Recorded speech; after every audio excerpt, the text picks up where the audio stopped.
Mania can be so destructive physically and mentally, but it can also have drastic consequences on your financial standing. In this video, I'm going to tell you how I accumulated around $6,300 in debt during my manic episode. And this is not counting the student loan debt, which I had accumulated as a result of just being a full-time university student. This is debt that I incurred as a direct product of my mania and inability to make sound decisions. And I'm going to rant a little bit here too, so bear with me. But essentially, at the tail end of my manic episode,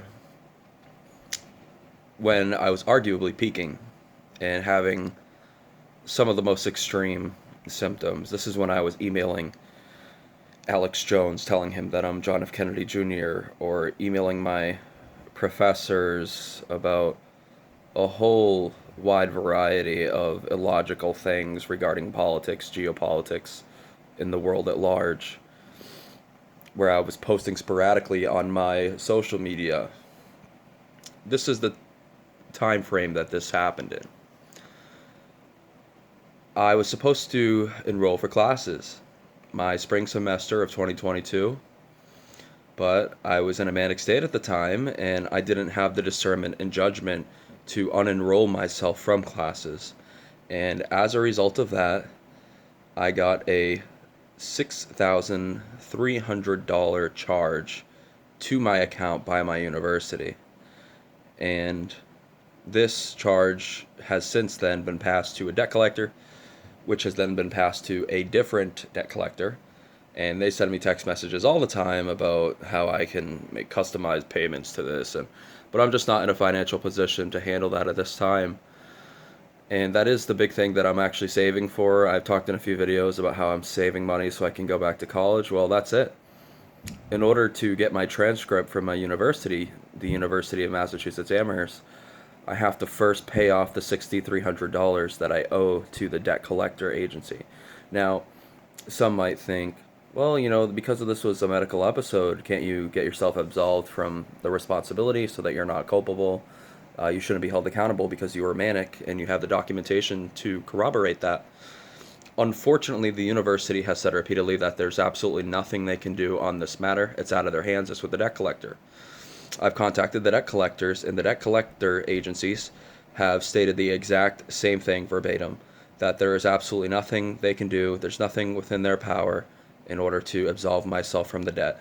And from what I've researched so far, there are no laws requiring such agencies to work and collaborate with people who went through manic episodes to absolve themselves from a debt. So this is a debt I will have to pay if I want to go back to college, regardless of whether I go back to UMass Amherst or if I decide to transfer my credits to a new university. I cannot even transfer my credits to a new university until I pay off that $6,300. And from what I understand, this amount continues to grow, because I remember it being like $5,000. So this thing has interest on it, I think. I'm not exactly sure, but it's definitely ideal for me to pay it off sooner rather than later, because if it is growing, then it's just going to be a bigger, more giant waste of money if I allow it to accumulate. And the rate at which it's going, I mean, it really is monumental. It's a monumental financial burden for somebody who lives in poverty, for someone who doesn't make a lot of money. I make $17 an hour, and it's going to take me a long time to put the funds aside to pay off that $6,000. It's my intention to do that because I want to graduate college. I want to go to law school and get my Juris Doctor so I could become an attorney. I want to fight for people with disabilities. I want to fight for the downtrodden and disadvantaged. In order to do that, I have a long way to go, and this is just one of the barriers that are in my way. I'm hoping that I'll be able to find a higher paying position at some point in the future, or get more promotions to obtain that objective. That way I can head towards this goal of collecting that $6,000 quicker. But all I can do is try, right? I know that it's not my fault, and it really does disappoint me, though, that there's nothing in place in our society to help people with mania absolve themselves absolve themselves from the responsibility of the debt they incur during mania. Now, in the criminal courts, there is a process by which you can do that. It's called pleading insanity.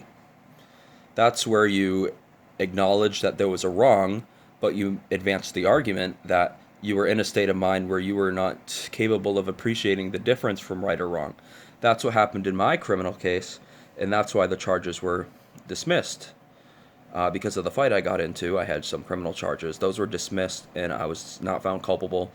A forensic psychologist said I can't be held criminally responsible, and here I am. As a result of that legal protection, the insanity defense, I don't have to worry about being in prison. The judge prioritized treatment over punishment, and I'm profoundly grateful for that. Unfortunately, there is no such measures in place to help with civil matters for people with mania. If you incur a debt, whether, I don't know, you plan a wedding and you spend tens of thousands of dollars, you order a bunch of stuff on Amazon. I mean, the best you could do, Amazon has a great return policy. You could try to return things through Amazon, but that only is going to take you so far. The bigger picture here is that in most cases, there's not a whole lot you can do. So that would be my warning to people with mania, or people who have friends, family who are suffering through mania, is, and I know it's easier said than done, because when you're in mania, you don't have that sound judgment. Maybe have preventative measures in place where you can monitor your finances a little better in the event that you go into mania. Having multiple accounts, or I think some banks will even collaborate with you and allow you to put in like spending limits and that sort of thing, and other measures specifically designed for people with bipolar or other conditions that could cause you to impulsively and unpredictably spend money on the whim. So yeah, I don't have a lot of ideas on what to do about it. That's just a suggestion that I would have, something that I would consider going forward. If I get a lot of money in the bank, it's something I plan on doing, is separating it into different accounts and trying to work something out with my banks to make it more difficult to spend certain sums. That way I don't find myself in this position where I'm spending so much money, or get myself into a position where I'm accumulating a debt. And my solution to that is by simply taking my medication. It greatly reduces the probability of going into mania again, and that's the best way to prevent this, is not go into mania. So I'd highly recommend you don't go into mania. There's so many consequences. I know some people will say it makes you feel on top of the world. I talk a lot about those sentiments in my video, Is Mania Fun? And the conclusion that I've ultimately reached, it's one that was expressed well by a viewer, and that viewer said, mania is fun until it's not. I concur wholly with that. I think that's the epitome of what mania is. It starts off well, oftentimes, not in all cases, but it very quickly spirals out of control, and it gets to a point where you don't possess the ability to monitor your faculties, and your central command center just becomes something completely antithetical to who you are. So that's it for this video. I wanted to talk about how I incurred a $6,000 debt, talk about some advice I would give to people who may have bipolar and aren't in a state of mania. Unfortunately, there's not much I could say to people in mania, because they likely won't listen to me. If they're anything like I was, they probably won't listen to me. If they will, then I would just say to monitor finances, but I know how unlikely that is because of the way mania works.